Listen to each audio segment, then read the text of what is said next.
I live in Tanzania, Africa, in a city called Dar es Salaam. Dar is a gorgeous city right on the Indian Ocean. But as my family and I have traveled across the continent, we've been able to see both the pretty and the ugly of Africa, with one of the issues being litter control, as seen in this picture where you can see where they do a lot of dumping into the ocean. The people of Africa have learned to deal with the litter, with some using it even in construction, like in classrooms and in homes. Many rural Africans still build their homes to suit their environment, using only natural and native materials. Their output of solid waste is much lower. For example, the Maasai tribe depends on their cow herds for building supplies, food, and clothing. Meanwhile, cities, especially coastal cities, do a lot of dumping into the ocean and the waterways. And you can see that in the discoloration in the lower left-hand corner. A lot of hazardous waste is dumped into the oceans from barges and boats. And that means that trash often washes up on beaches or fills waterways that animals, like you will see in just a second, the hippopotamus and the African stork often depend on these waterways. So if they're polluted by solid waste, it proves to be often really problematic. The already arid climate paired with high winds and dust drives animals from the Serengeti into inland spring-fed forests where trash accumulates in the vegetation. As the heat, dust, and waste accumulate, ecosystems slowly begin to die, the most notable one being the Serengeti currently. Meanwhile, overpopulation in cities combined with the same issues forced into rural areas makes extreme waste difficult to deal with. Efforts in waste control have been made through trash trucks and green initiative fields. As you can see, this is one right outside my house. But many people haven't been taught to use these new trash programs, so the trash problem still persists. I hypothesize that as the population of Dar es Salaam increases, the waste will rise and contribute to increased pollution and disease within the city as most waterways are exposed. In my part of town, which is considered the clean part of town, streets can go quickly from clean to littered. You can find anything from barbed wire, shoe soles, and tile shards to bottles, cans, and bags. This footage is of my street right outside the compound from January 30th. The weather is at 89 degrees, just as it has been for a week, and that comes with being on the equator.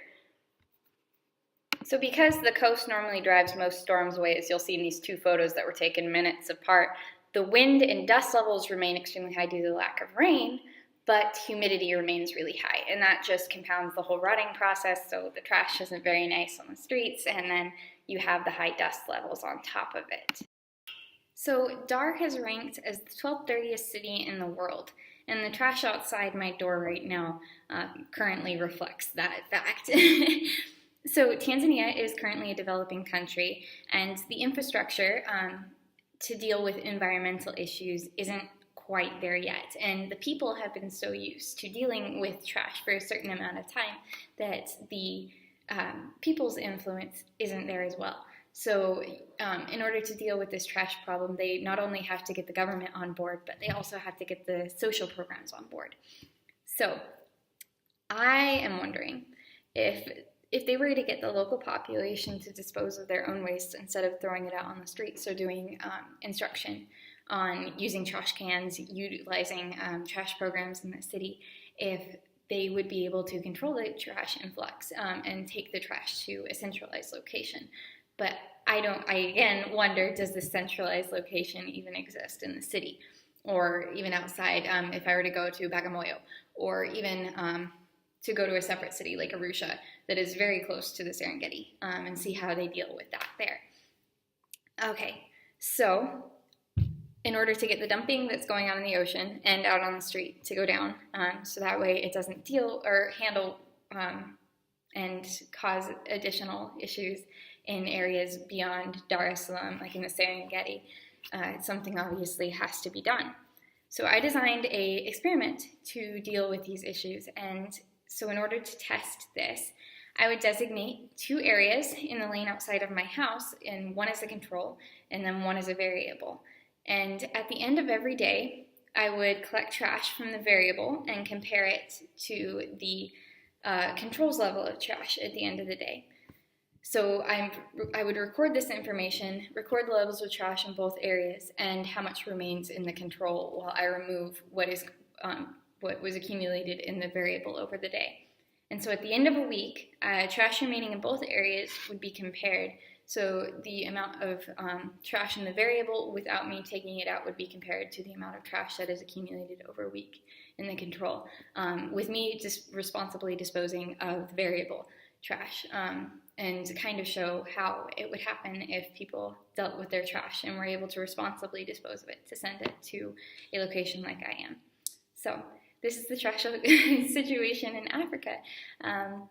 And I do believe that something has to be done, especially dealing with litter, because it's not just pop cans and Frito bags and things like that outside. We're seeing really harmful chemicals, really harmful materials, from construction to barbed wire to electrical wire, that needs to be dealt with in order to save the areas surrounding this city that has the potential to be very, very beautiful.